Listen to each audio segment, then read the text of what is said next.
बिस्मिल्लाहिर्रहमानिर्रहीम। ये लेक्चर आपको गवर्नमेंट डिग्री कॉलेज ईचादन की तरफ से पेश किया जा रहा है। मेरा नाम प्रोफेसर मोहम्मद अमजद है। ये लेक्चर सब्जेक्ट स्टैट का चैप्टर नंबर 11 बुक सेकंड के बारे में है। तो इससे पहले भी कुछ लेक्चर हो चुके हैं। आज हम ये पढ़ेंगे सिंपल रैंडम सैम्पलिंग और इसकी टाइप्स। तो सबसे पहले इसकी definition. Simple random sampling is a तकनीक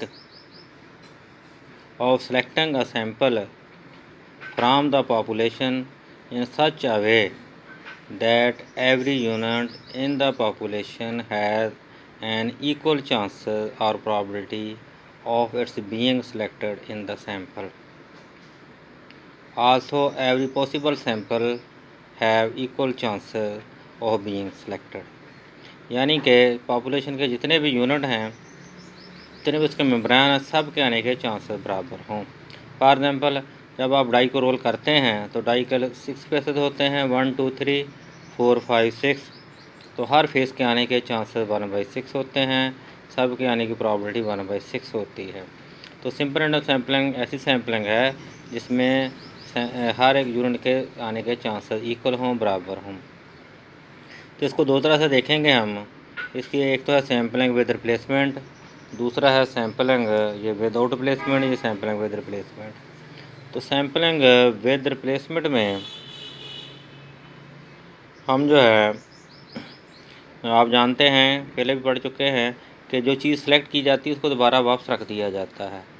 और लेकिन विदाउट रिप्लेसमेंट में जो चीज़ हम सेलेक्ट कर लेते हैं उसको दोबारा वापस नहीं रखते हैं, वो दोबारा उसमें शामिल नहीं हो सकती है। यानी सैम्पलिंग विद रिप्लेसमेंट में कोई भी यूनिट मोर देन 1 टाइम आ सकता है, लेकिन सैम्पलिंग विदाउट रिप्लेसमेंट में कोई भी पॉपुलेशन का जो मेंबर यूनिट वो दोबारा सेलेक्ट नहीं हो सकता है।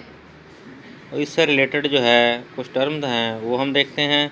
तो आगे है फिर पॉपुलेशन साइज, यानी पॉपुलेशन में कितने मेम्बरान हैं, कितनी तादाद है उनकी, उनको हम कैपिटल N से लिखेंगे। इसके बाद है सैम्पल साइज़, यानी सैम्पल में कितने यूनिट हैं, कितनी उनके जो है तादाद है, उसको हम छोटे n से लिखा करेंगे। इस तरह पॉपुलेशन मीन म्यू, तो इसको हम म्यू से लिखा जाएगा। निकालने का तरीकाकार वही होगा कि आप तमाम वैल्यू को ऐड करेंगे और उनकी जितनी तादाद होगी उसके ऊपर तकसीम कर देंगे। सैम्पल मीन जो होगा इसको हम नोटेशन एक्स बार से लिखेंगे ताकि पता चल जाए एक्स बार जो है सैम्पल मीन के लिए आता है लफ्ज़, और जो है म्यू पॉपुलेशन मीन के लिए आता है। बाकी कैलकुलेशन का तरीकाकार वही है। नंबर ऑफ, फिर आगे बात आती है नंबर ऑफ पॉसिबल सैंपल के किस तरीकाकार के तहत कितने सैंपल बनेंगे। अगर आप विद रिप्लेसमेंट के तहत लेंगे उसका फार्मूला है कैपिटल N की पावर स्मॉल n, यानी कि पॉपुलेशन साइज़ की पावर है सैंपल साइज़। और इसी तरह से फिर अगर आप number of possible sample without replacement लेंगे तो फिर उसका फार्मूला है NPN, यानी कैपिटल N पॉपुलेशन साइज़ और जो है स्मॉल n सैंपल साइज़ है, जो कि परमुटेशन आएगा। Selection of simple random sample, इसके हम कितने तरीक़ों से इसको सिलेक्ट कर सकते हैं। पहला तरीकाकार है लॉटरी मेथड और दूसरा तरीकाकार है using random digit. Lottery method में आप पर्चियों के ऊपर नंबर लिख लेते हैं, जैसे लॉटरी हम निकालते हैं, पर्चियों के ऊपर हम नंबर लिख लेते हैं, जो भी पॉपुलेशन के होंगे यूनिट्स होंगे उनके नाम लिख देंगे। लिखने के बाद फिर हम अगर 2 साइज़ का सैंपल लेना है तो 2 पर्चियाँ उठा लेंगे, 3 साइज़ का सैंपल लेना है तो 3 पेपर उठा लेंगे, 1 साइज़ का लेना तो 1 पेपर उठा लेंगे। इस तरह से हम पेपर उठा लेंगे तो ये हो जाएगा सिंपल रैंडम सैंपल, हो जाएगा बाय लॉटरी मेथड।